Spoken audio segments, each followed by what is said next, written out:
Hey guys, I'm Jeremy. I'm Jordan. Welcome to our crib. Come on in.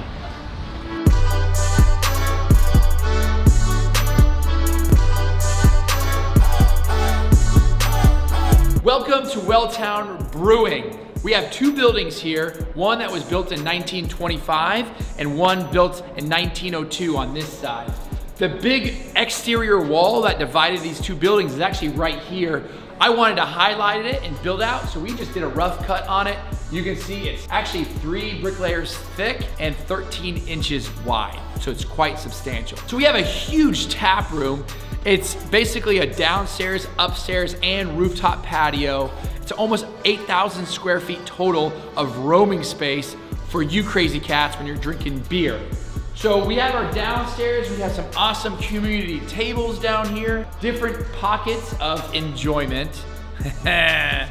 We have a lounge space here with different chairs and a couch. And this is our bar. We have about 8 different spots where you can sit down and enjoy the view of the brewing that's taking place in the back.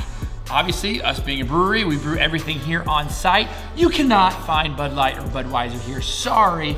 However, we have a fantastic porch party Pilsner, a Pilsner that is one to die for. I probably wouldn't die for it, but you understand the concept there. We have 12 different beers on tap, and they range from your hearty stouts to your nice, easy Pilsners. We also have wine and cider in-house as well. That stuff we buy. We do not make that in-house, but we do. We do have an amazing kombucha that we make right here in-house. It is the best kombucha in town. I can say that because we make it. So you've seen downstairs, let's check out what's going on upstairs. Come on.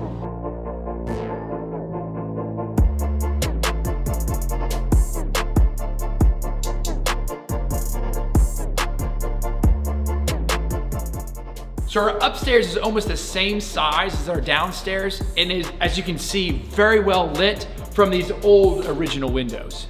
So we wanted to keep this place as original as possible. So you'll see whether that's the ceiling, whether that's the original brick fireplace chimney, believe it or not, behind me. You'll see different aspects of this building that has not changed over the decades of people being in here. It makes for an amazing, awesome aesthetic if you're in here drinking beer.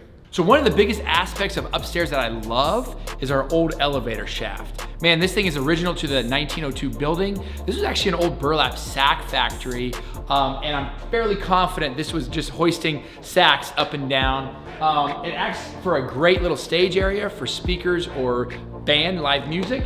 I love it. So we actually have an upstairs bar as well, 8 taps, and yes, we do have a window that you can actually get served on this interior portion or outside on our rooftop patio. Guys, did I say it once? I'll say it twice. We got a rooftop patio.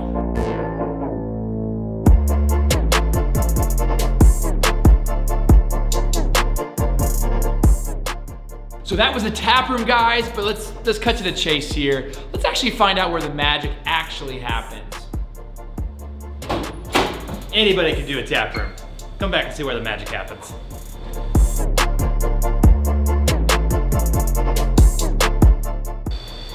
So this is where the brew day starts. Y'all come on inside. We have a mill here, which we'll throw sacks of grain into. That will then be augered up into our grist hopper, which is more or less just a holding tank for dry grain. From there, we will also have another auger that moves that dry grain into tank number 1 over here. This is called a mash tun. This is where we're actually adding liquid and grain together, mix it up, looks like a big thing of oatmeal. The process of doing that extracts a sugar out of the grain, which is what the yeast consumes to make alcohol.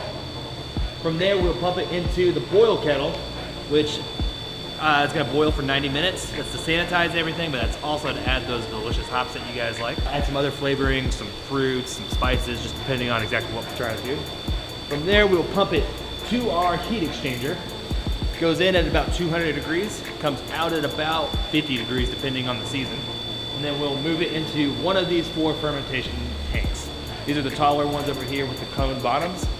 From there, we'll add yeast to it. The yeast will sit and consume all the sugar inside and create alcohol. or beer. After it sits there, it takes about 3 to 4 weeks for it to ferment. We will move it into the short bright tanks over here, which is where it is carbonated, is where we'll also package the beer afterwards. The carbonation process takes about 7-8 hours, but we'll let it sit there for a couple days just to ensure that everything is ready to go. After it carbonates, we can straight up package it into kegs, put them into the cooler, which we'll show you in a little bit, and they are ready to go on tap, ready to serve. Outside of bright tanks, we do have some barrels over here. There are wooden barrels that we get from different distilleries, different wineries. We've got cognac barrels, bourbon barrels, scotch barrels, tequila barrels, which I'm personally really excited for, and then white wine barrels down here. Each one of those is gonna add a different flavor, different character, different unique to it. We currently have about 150 kegs worth of inventory. We can store about 200 to 300 kegs in here, just depending on exactly how much we want to crave them in there and everything. This is also our entire tap system. It runs all 22 taps that we have at Welltown. So there you have it, Welltown Brewing in a nutshell? Nutshell. Nutshells. Shells? Nuts. Nuts.